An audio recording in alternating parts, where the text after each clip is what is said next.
Siapa yang tidak mengenal Fatimah Az-Zahra, putri Rasulullah sang rahmatan lil alamin?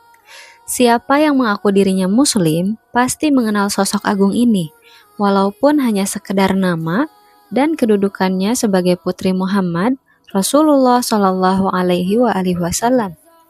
Fatimah adalah sosok agung, contoh mulia bagi tiap-tiap wanita, bagaimana harus bersikap sebagai seorang hamba yang taat pada penciptanya, seorang anak yang patuh dan sangat mencintai orang tuanya, istri yang menjadi pujaan hati suaminya, ibu yang pengasih, guru bagi anak-anaknya, serta teladan bagi wanita di sekelilingnya. Aku berasal dari nur ayahku Muhammad. Seperti ayahku, Allah Subhanahu wa Ta'ala menganugerahiku pengetahuan tentang masa lalu dan masa depan hingga apa yang akan terjadi pada hari akhir, kata Sayyidah Fatimah Az-Zahra alaihi salam. Keluhuran akhlak Fatimah Az-Zahra, ketinggian ilmunya, dan rasa kasih sayangnya kepada kaum muslim dan muslimah yang sedemikian besar adalah duplikat sempurna dari sang ayah yang diutus Allah Subhanahu wa Ta'ala untuk menjadi rahmat bagi semesta alam. Kecintaan Rasulullah Shallallahu Alaihi Wasallam kepada putri tunggalnya ini lantaran ketaatan Fatimah Az-Zahra kepada Sang Khalik Allah Subhanahu wa Ta'ala yang melahirkan sifat mulia dan memiliki akhlak yang agung. Dalam berbagai kesempatan, Rasulullah Shallallahu Alaihi Wasallam seringkali mengucapkan pada para sahabatnya serta kepada istri-istri beliau, Fatimah adalah belahan jiwaku. Barang siapa yang menyakiti Fatimah, berarti menyakitiku. Barang siapa yang membuatnya bahagia, dia membuatku bahagia. Mizanul Hikmah jilid 1 halaman 134 hadis nomor 412.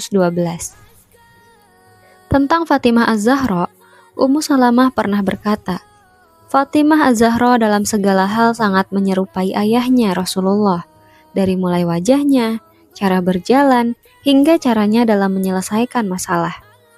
Fatimah Az-Zahra alaiha salam lahir pada tanggal 20 Jumadil Akhir, 5 tahun sebelum wahyu pertama diturunkan, yaitu tahun 605 Masehi.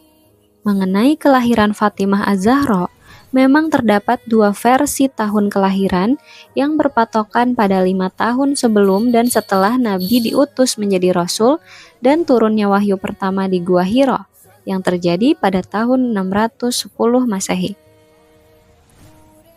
Detik-detik kelahiran. Umumnya mayoritas ahli sejarah Islam dengan mempertimbangkan berbagai peristiwa yang terjadi dalam sejarah kehidupan Sayyidah Fatimah Az-Zahra berpegang pada perawi yang mengatakan Sayyidah Fatimah Az-Zahra lahir 5 tahun sebelum kerasulan atau sekitar 605 Masehi. Ketika merasakan waktu kelahirannya hampir tiba, Sayyidah Khadijah alaiha salam memerintahkan salah seorang asistennya untuk meminta bantuan kepada wanita-wanita Quraisy yang dikenalnya untuk menolong persalinannya.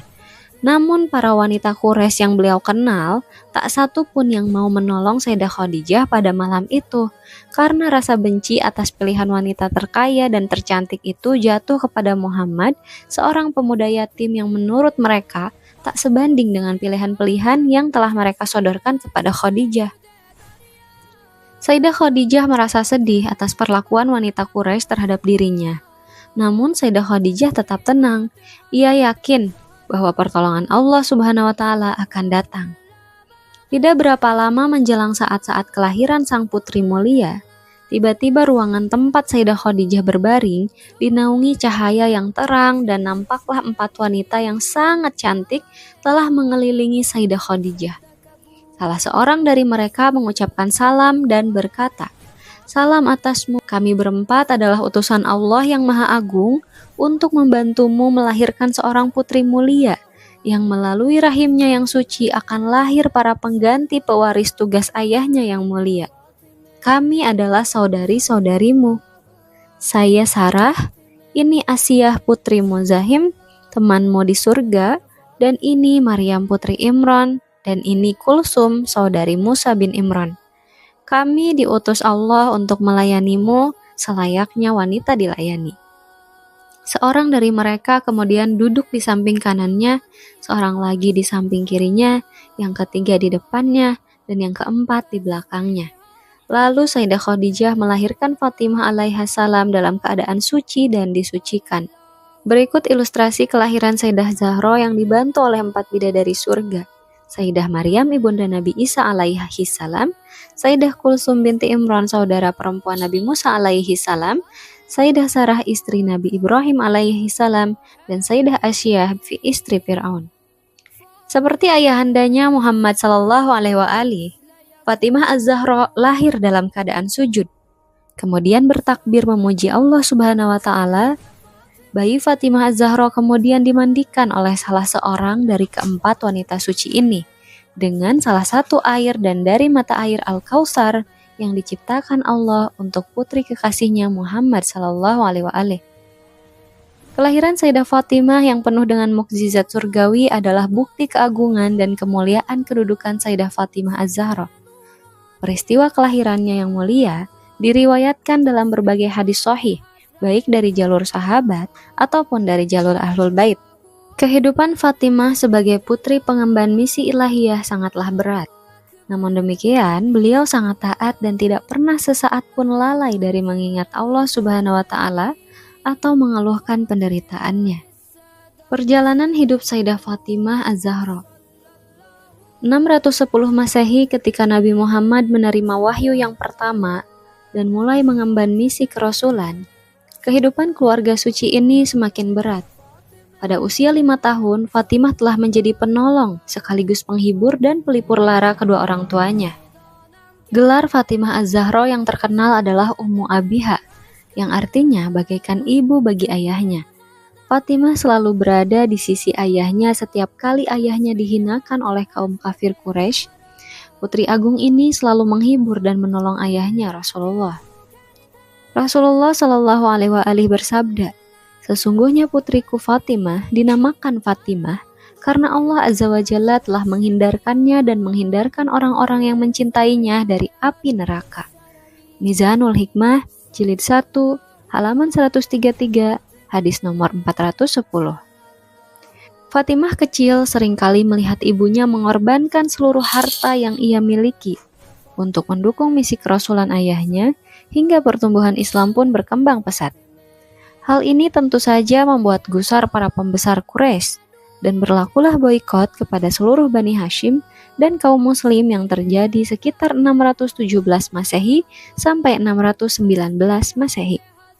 Dalam masa boikot ini, Bani Hashim dan kaum muslim dilarang berdagang di pasar-pasar, dilarang melakukan jual beli, hingga banyak di antara mereka yang kelaparan dan rumah-rumah mereka disita. Melihat peristiwa kezaliman ini, Abu Thalib, paman Nabi, segera bertindak dan memberikan perlindungan bagi kaum muslim di tanahnya, yang kemudian dikenal dengan nama Syi'ib atau Lembah Abu Thalib. Dalam masa krisis ini, Fatimah telah ikut berperan membantu orang tuanya. Fatimah kecil seringkali terlihat membantu ibundanya Khadijah mengeluarkan semua hartanya untuk membeli makanan dan pakaian bagi kaum muslim yang berlindung di Syi'ib Abu Thalib dengan cara diam-diam. Dengan dukungan penuh dari Abu Thalib dan Khadijah Al-Kubra, ibunda Fatimah, syiar Islam pun tetap berjalan meski diterpa berbagai ujian. 619 Masehi, setelah 3 tahun hidup dalam masa boikot dalam Syi'ib Lembah Abu Thalib, ibunda Fatimah Az-Zahra Khadijah Al-Kubra dan paman yang paling dikasihinya meninggal dunia. Tahun ini disebut tahun duka cita bagi Fatimah Az-Zahra dan ayahandanya Rasulullah Shallallahu Alaihi Wasallam. 622 Masehi, bertepatan dengan 1 Hijriyah, dimulailah kehidupan baru di Madinah. Kecantikan Fatimah, keluhuran akhlaknya, dan kemuliaan garis keturunannya telah memikat banyak sahabat Rasulullah dan memberanikan diri untuk melamar sang putri Nabi. Namun Rasul menolak semuanya dengan halus, karena Rasul tidak pernah bertindak melainkan atas wahyu dari Allah Subhanahu wa Ta'ala. Atas dorongan para sahabat yang lain dan melihat kedekatan hubungan Imam Ali dengan Nabi dan keluarganya, akhirnya Imam Ali memberanikan diri untuk melamar Fatimah Az-Zahra. Atas izin Allah Subhanahu wa Ta'ala, lamaran pun diterima. 623 Masehi atau tahun 2 Hijriyah, Sayyidah Fatimah Az-Zahra menikah dengan Sayyidina Ali karramallahu wajhah. Pada hari pernikahan agung ini, atas perintah Allah Subhanahu wa taala, malaikat Jibril pun turun kepada Rasulullah dan menyampaikan sebuah hadis qudsi. Ya Rasulullah, sesungguhnya Allah telah berfirman bahwa jika tidak kuciptakan Ali, maka sesungguhnya tidak akan ada makhluk yang sepadan dengan Fatimah di atas muka bumi ini, mulai dari Nabi Adam hingga anak keturunannya. Setiap kali aku melihat wajah Fatimah, semua kekhawatiran dan kesedihanku sirna. Begitulah kata Sayyidina Ali. 624 Masehi atau tahun ketiga Hijriyah, setahun setelah pernikahan kedua pasangan mulia ini, putra pertama mereka lahir. Rasul memberinya nama Hasan. Disusul 1 tahun kemudian kelahiran Al-Husain alaihi salam. Dan tentang kedua cucunya ini Rasul bersabda, Hasan dan Husain adalah 2 orang anakku.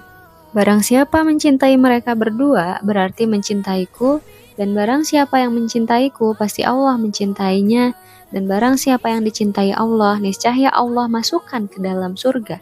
Dan barang siapa yang membenci mereka berdua, berarti membenciku. Dan barang siapa yang membenciku, pasti Allah pun membencinya. Dan barang siapa yang dibenci Allah, niscaya Allah campakkan dia ke neraka dengan wajahnya terlebih dahulu. Hadis ini diriwayatkan dari Salman Al-Farisi, dinukil dari kitab At-Tabarsi, I'lamul Wara bi'a'lamil Huda, halaman 219. Sayyidah Fatimah Az-Zahra alaiha salam dan Imam Ali alaihi salam memiliki 2 orang putra yaitu Hasan dan Husain, dan 2 orang putri yaitu Sayyidah Zainab Al-Kubra dan Ummu Kulsum. 632 Masehi atau tahun ke-11 Hijriyah adalah tahun duka cita bagi keluarga Nabi dan pecinta serta para pengikutnya. 2 pilar Islam telah berpulang menghadap Sang Khalik dalam waktu yang berdekatan. Pertama, wafatnya baginda Rasulullah pada tanggal 28 Safar 11 Hijriyah atau sekitar 632 Masehi. Kemudian disusul berpulangnya Sayyidah Fatimah, tepatnya 13 Jumadil Awal, sekitar 3 bulan setelah kepergian sang ayah. Fatimah, sang putri mulia pun meninggal dunia dalam usia sekitar 28 tahun dengan segala beban kesedihan yang menumpuk di pundaknya, melihat peristiwa demi peristiwa yang terjadi pada umat ayahnya setelah sang ayah tercinta berpulang kembali kepada Sang Khalik, Allah Subhanahu wa taala. Kehidupan adiluhung yang dicontohkan Fatimah Az-Zahra alaiha salam kepada umat Islam, khususnya kaum wanita, semestinya tidak hanya tinggal sebuah kisah sejarah yang disampaikan dalam acara milad ataupun wiladah, namun dijadikanlah kisah Fatimah sebagai penuntun bagi kita, khususnya kaum wanita. Pelajarilah kehidupan Fatimah Az-Zahra agar kita memahami bagaimana memaknai hidup dan bagaimana bersikap dalam menghadapi segala permasalahan hidup. Akhir kata, mudah-mudahan kita semua diberi kekuatan dalam meneladani kehidupan Sayyidah Fatimah Az-Zahra Al-Maksumah alaiha salam hingga kita layak mendapat syafaat dari beliau. Amin ya rabbal alamin. Allahumma sholli ala Muhammad wa ali Muhammad. Semua informasi tentang tahun kami dapatkan dari hasil penelitian para ahli sejarah Islam dan yang diambil berdasarkan kaitan peristiwa yang satu dengan yang lainnya. Ditulis oleh Sofia Abdullah, 20 Jumadil Akhir 1437 Hijriah.